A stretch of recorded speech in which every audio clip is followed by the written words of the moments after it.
हाम्रो क्याबिनेटको नियमित बैठक भोलि नै बिहिबारको दिन हुनेछ। आज चाहिँ खास गरेर जुन यो नयाँ कार्यकक्षको निर्माण सम्पन्न भयो, क्याबिनेटको नयाँ कार्यकक्ष, क्याबिनेटको नयाँ बैठक हलको एउटा उद्घाटन जस्तो सामान्य भएको हुनाले आज क्याबिनेटको बैठक राखिएको थियो एउटा। र अर्को अब बैठकमा हाम्रो सरकार गठनको प्रधानमन्त्रीज्यूले पदभार ग्रहण गर्नुभएको करिब 1 वर्ष पुग्दैछ।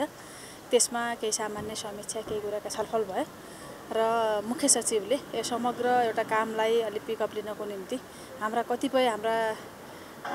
प्रक्रियामा भएका समस्याहरू, हाम्रो इच्छा शक्तिमा भएका समस्याहरूदेखि लिएर सबै हामीले सुधार गर्नुपर्ने कतिपय कुराहरू छन् हाम्रा निर्णय प्रक्रियामा, हाम्रा ऐन कानुनमा, हाम्रा कार्यविधिमा, नियमावलीमा सुधार गर्नुपर्ने कुराहरूका विषयमा पनि एउटा अलि विस्तृत एउटा प्रेजेन्टेसन गर्नुभएको थियो मुख्य सचिवले।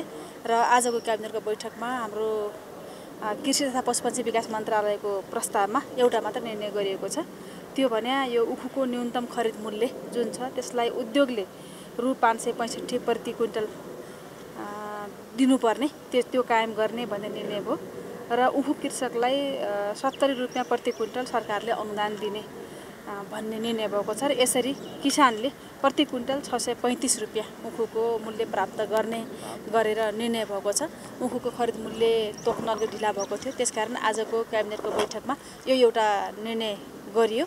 र अरू बाँकी हाम्रो अलि बढी छलफल, थोरै सरकारको कामको पर्फर्मेन्स, सरकारको कामलाई कसरी गति दिने भन्ने विषयमा छलफल भएको हुनाले अरू यस्ता औपचारिक निर्णय भएनन्। साथीहरूलाई मैले जानकारी गराएँ।